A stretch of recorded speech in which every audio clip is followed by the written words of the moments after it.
Itong sitwasyong ito, yung iskandalo ng flood control,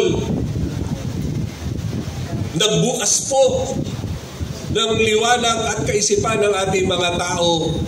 Pero ano ang ginagawa ng mga magnanakaw na politiko? Nililing lang pa rin ang taong bayan, sinusuhulan ng mga ayuda para manahimik at huwag tumindig, huwag sumama sa mga sumisigaw na tama na, sobra na. Ngayon po, dahil hindi na maitago ang kawalang-hiyaan ng administrasyong ito, maraming sektor na ang kumikilos. Pero ang nakakatakot, ang mga sektor na ito, na nakawin na naman nila yung tinatawag nating people's power. Maraming dapat ayusin sa bayang ito. Lahat na lang may iskandalo, lahat na lang may anomalya. Kaya takot sila na si VP Sara ang umupo dahil alam nila na mananagot sila.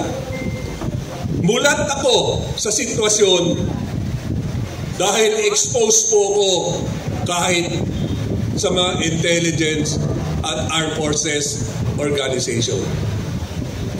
Nakakalungkot po ngayon dahil nakikita ko yung mga masamang elemento kumikilos ngayon, gustong agawin ang kredito. Pero ang sigaw nila, stop corruption, pero ayaw ng resignation, Marcos.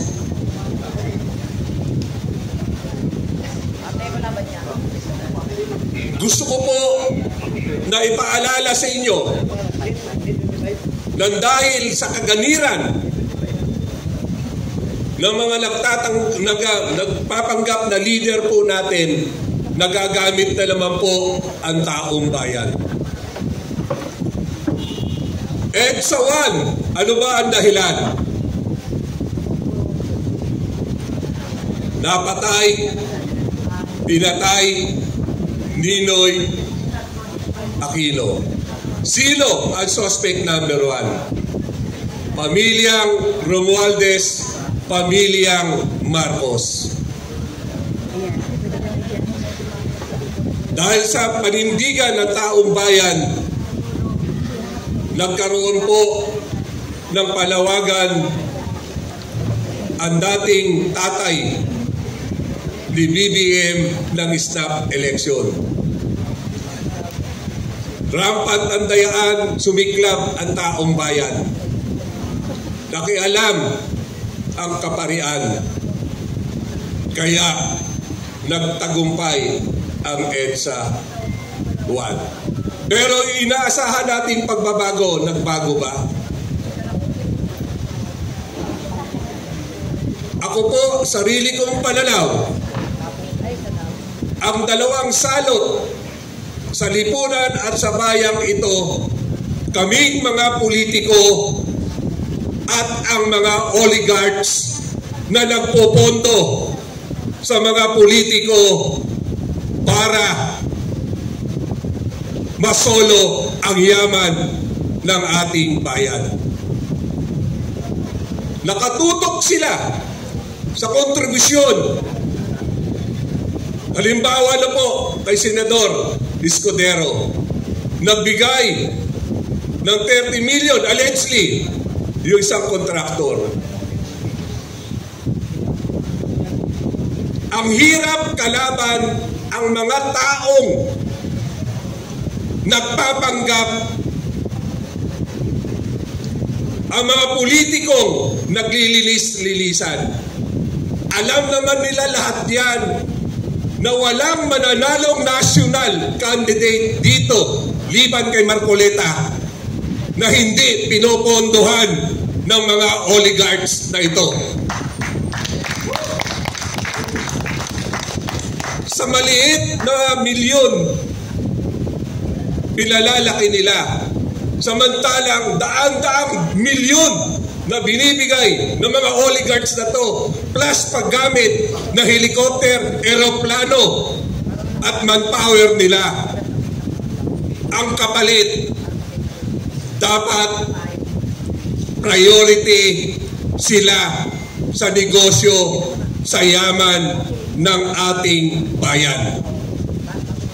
Ngayon, eto na naman po yan. Nalulungkot po ako, kumikilos ang ating kaparian, kumikilos, kaya ayoko pong gamitin ang makabayan dahil ang makabayan, ito ay mga makomunista. Ang akin hong gagamitin, makabansa, makatao. Dahil po, nakita nila na galit na ang masa. Sila ngayon ay nag-o-organize na isang movement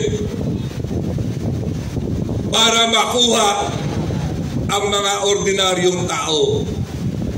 Well-funded ang 1 trillion People's Power Months.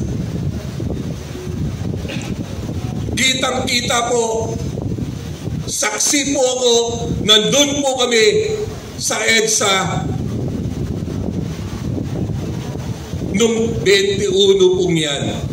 Sa placard pa lang, dala-dala na ng mga service vehicle nila. Placard pa lang, alam mo, may pondo na.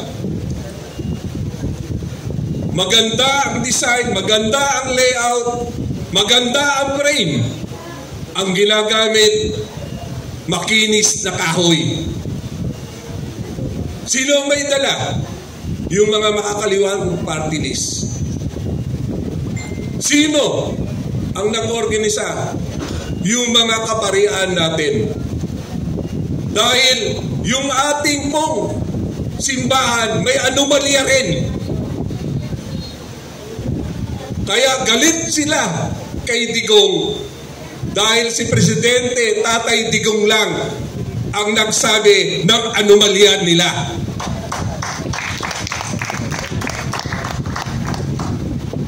Si Tatay Digong nung mayor ng Davao, sinusuportahan niya ang mga makakaliwang ito dahil naniniwala siya na maganda ang layunin. Nang naging siya ang presidente, nagpatawag siya ng isang kapayapaan. Binigyan ng pagkakataon na mag-usap, pero alamang nagpipisto, nag-ambus ang mga komunista pong yan. Kaya itinigil. Pero gusto ko lang din po, si Joma Sison, produkto ng EDSA 1. Pinardon ni Corazon Aquino, pero ano ang ginawa? Ang makakaliwa, meron ding anomalya. Revolutionary taxes. Pangingikil. Kaya po, ang hirap labanan ang bayang ito hanggat hindi po tayo nagkakaisa. Tayo ho, maraming leader, pero kailangan ang labanan nasa EDSA. Baka pwede ho, bawat isa sa atin, sa membro ng pamilya at kaibigan natin, baka sa atin magsimula ang tunay na people's power. Majority ho, tahimik, majority nababayaran ng ayuda. Lalong-lalo na pag alam nila may movement kami sa EDSA, yung mga congressman namin sa distrito namin, stay at home, namimigay ng tigli 5 kilo sa mga tao, huwag lang makilahok sa rally. Paano natin lalabanan na ang perang ipinamumudmod ay pera ng bayan? Kaya po, gagamitin ko po ang ating forum na to. Salamat, sir. Ako po, isang konsihal, 67 years old, fulfilled ako sa mga anak ko. Pero yung pagtayo ko para itama ang sitwasyong ito ay para sa bayan natin ito. Sana ho, labanan natin ang puwersa ng kadiliman, ang pera na galing sa korupsyon na ipinamumudmod sa mga ordinaryong tao, mamamayan natin ngayon. Sa atin po, magsisimula bilang nakakaintindi, bilang nakakaangat